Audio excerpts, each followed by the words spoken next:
Greetings and welcome. I'm David J. Toman, a portrait, headshot, and sports photographer based in the San Francisco Bay Area with a studio in Berkeley, California. I'm also the host of a podcast, which I renamed and moved to this site, portraitsinfitness.com.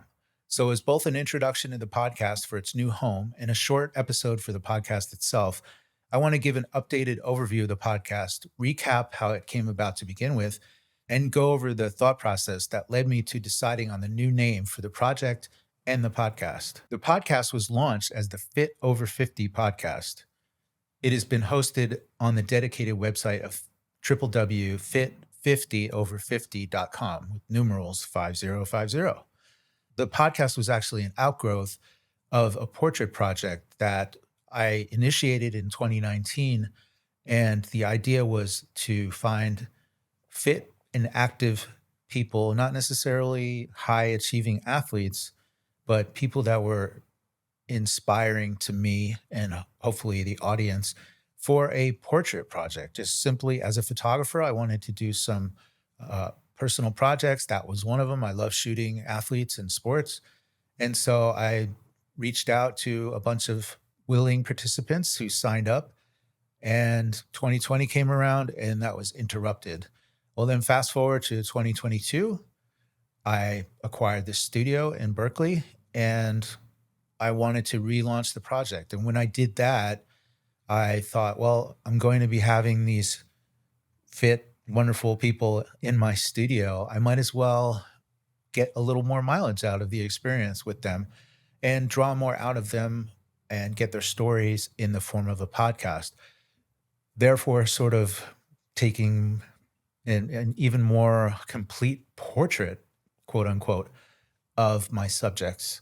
And thus was born the project. But I was a little fixated on the 50 because I wanted to emphasize that these were fit people who are active over the age of 50, and fitover50.com was not available. So I got the domain name fit50over50.com.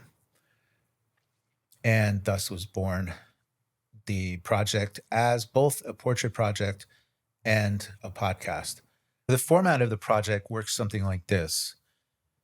A new guest and I arrange a time and they come here to my studio where they visit with me. And we start out with a little bit of a portrait session. It's a get to know me portrait session. And a lot of these people I've never met in person before. So it's really kind of a warming up, baptism by fire for them in front of my lens. And you may have noticed that I only share the resulting images from the studio portrait session in black and white. And one reason for that is I typically try to shoot most of that first portrait session on black and white film. I just love shooting film. I love black and white. I have tons of film cameras that are very highly functioning, still work great to this day.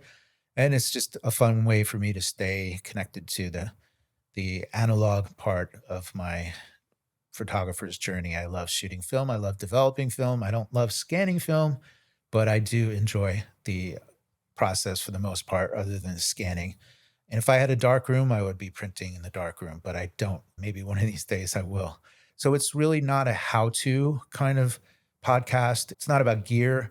It's not about equipment. It's not about how many reps to do and sets in a gym. It's not about treadmills and barbells. It's about what makes these people get up in the morning, get out there and just do it. Literally just Nike it on a consistent basis. So now you know where to find it. Allow me to explain why I renamed it and moved it to a completely new website. First of all, I never really liked the first 50, the numeral 50 in the domain name, Fit 50 over 50. And the real reason for naming it Fit 50 over 50 was that fitover50.com was not available. And then looking for alternative website names, I thought, well, a good ambition would be to feature 50 subjects and maybe call it quits after I got 50 people to come in and do portraits with. However, after a while, that really didn't make as much sense to me and it felt limiting. So just going by name only, I was also concerned that it sounded like a platform for conversations about the how-tos of fitness, such as workout routines, sleep aids, gear, nutrition programs.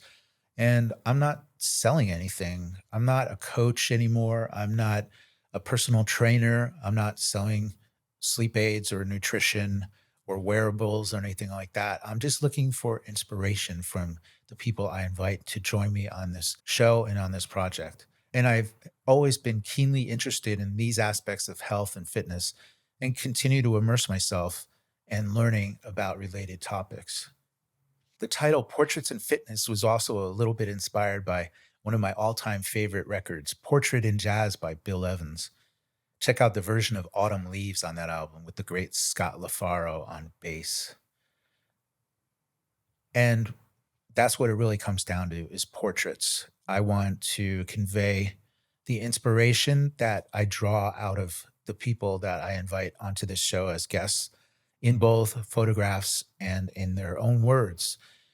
And so that's where we are with this podcast. And speaking of inspiration, I wanted to give a little bit of an update into my own situation and my own progress. The reason I wanted to be around people who are over the age of 50 and fit and active was to surround myself with the kinds of people I want to be with. I want to be with people that just get out there. Don't look for excuses. They might be hobbled every once in a while by age-related niggles, little aches and pains. Might be a little stiffer than in the past, but they get out there and they just do it. And a good example of that ethos is my very first guest on this podcast, Greg Jeffroy, a friend of mine who's a tap dancer, piano instructor, and just multi-talented guy who told me on the podcast that he doesn't know if it'll be first thing in the morning or maybe later in the day at some point, but he's just going to get to the gym.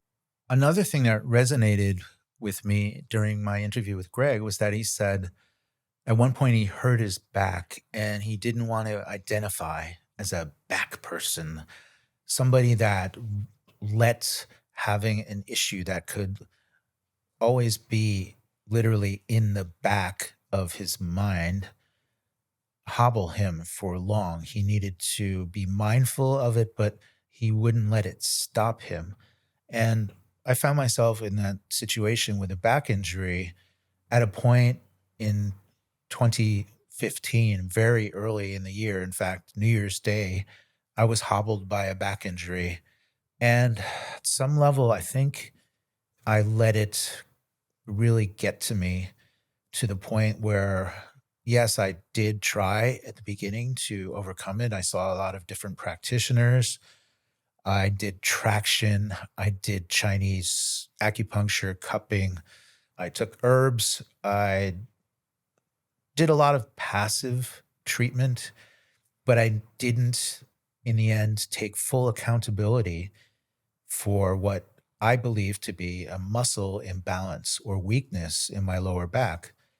And I let that really just interfere with my progress and keep me on the couch and not active the way I really prefer to be.